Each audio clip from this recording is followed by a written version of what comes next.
costumo dizer, parodiando o Descartes, que dizia cogito ergo sum, em latim, quer dizer, penso, logo eu existo. Agora, não basta pensar para existir, eu tenho que estar conectado. Estou conectado, eu existo. Se eu não estou conectado, eu não existo. Boa parte do mundo está se desconectando, não está conectado, e não sabe bem o que vai fazer, o que vai acontecer, etc, etc. Isso está levando à sensação de que a nossa forma de organização política, a democracia liberal, é uma forma que depende do voto e da representação. E você tem o seu representante que fala por você no Congresso, toma decisões e tal. Só que agora as pessoas se conectam diretamente. Então você tem um outro sistema funcionando. Eu vou contar um pequeno episódio. Eu era professor em Paris, na Universidade de Nanterre, em 1968. Universidade de Paris, em Nanterre. Bom, foi o maio de 68. Foi uma espécie de explosão. Bom, naquele tempo, não se entendia por quê, porque estava o De Gaulle, era o presidente da França. Eu era muito amigo do Celso Furtado. E nós almoçávamos toda semana, juntos, uma vez por semana.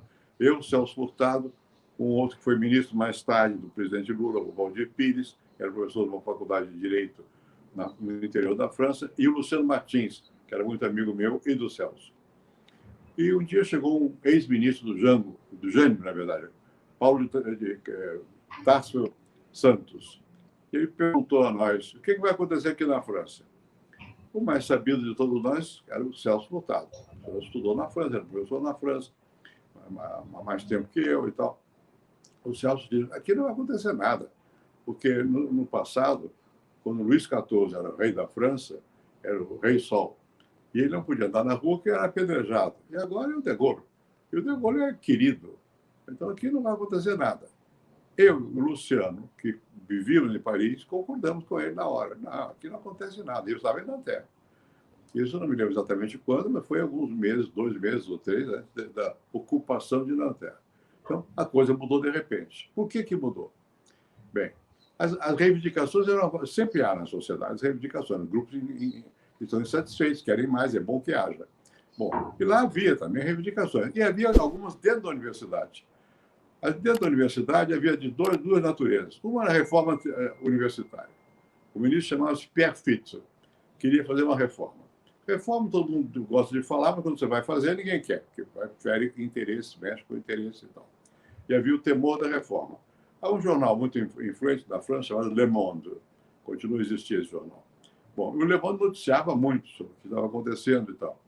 E, a uma certa altura, os estudantes, por outras razões, resolveram ocupar a faculdade de Nanterre. Quais eram as razões dos estudantes? Era um rapaz que é o chefe de todos lá, chamava-se Cohn-Bendit, era meu aluno, já eu dava aula para ele. Daniel Cohn-Bendit, Daniel Le Rouge, se dizia, o vermelho. Bom, vermelho de cabelo, o cabelo dele era vermelho. E ele nasceu na Alemanha, mas era francês. E o que eles queriam?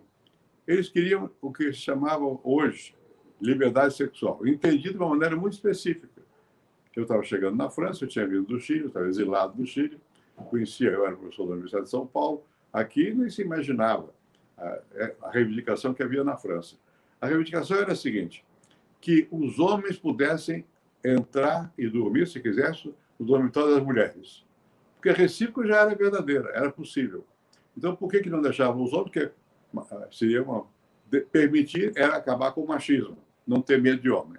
Então, eram reivindicações desencontradas. Uns querem reformar a universidade, outros querem liberdade nesse sentido específico de sexual. Muito bem.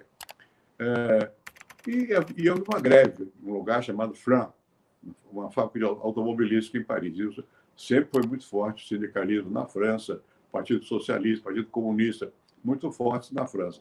Mas eram fatos isolados. Bom, o que aconteceu? O rádio e a televisão juntaram esses fatos. Então, foi a primeira vez que eu vi o efeito das redes de comunicação para a transformação da sociedade. Quase caiu o De Gaulle. Não caiu, porque o De Gaulle era general, de bobo ele não tinha nada, ele foi à Alemanha, que era ocupada em parte pelos franceses ainda, se reafirmou seu prestígio junto às forças militares, voltou para a França e fez um discurso, eu ouvi o discurso, lá em Paris, em que ele dizia assim, assez de chienlit, quer dizer, chega de bagunça. Bom, e começou a tomar medidas contra a bagunça. Bom, se vocês têm hábito, tradição antiga, havia muitas barricadas feitas pelos estudantes, eu andei nas barricadas, andei até com gente conhecida, o Hobsbawm, que era amigo meu, andou por lá também, o Alain Touraine, com quem eu trabalhava, e andamos, vimos as barricadas, encontrei com meio da barricada. Bom, de repente, aquilo tudo, a polícia francesa entrou para acabar com toda aquela fantasia da volta, uma sensação de uma visão comunitária, Comuna de Paris, não sei o que e tal.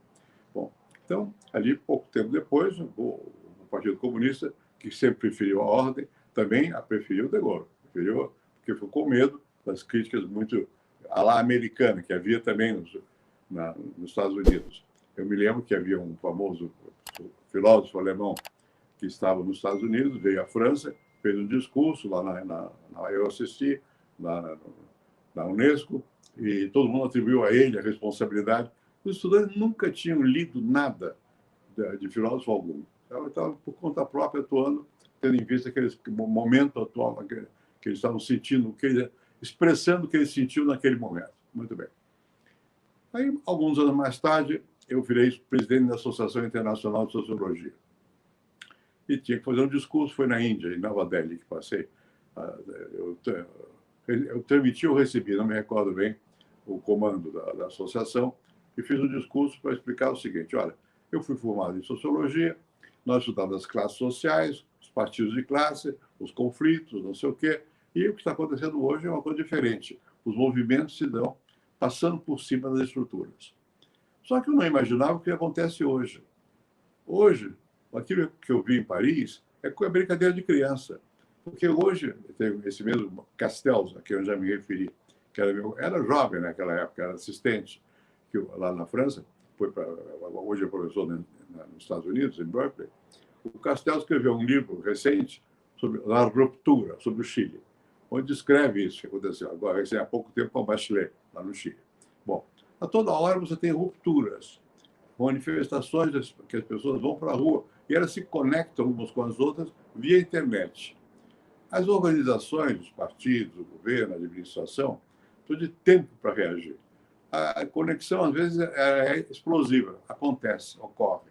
Então, isso está pondo em situação difícil a manutenção dos nossos padrões de decisão pelo Congresso, respeito aos tribunais e tal, porque as pessoas se conectam e explodem no seu sentimento de mal-estar.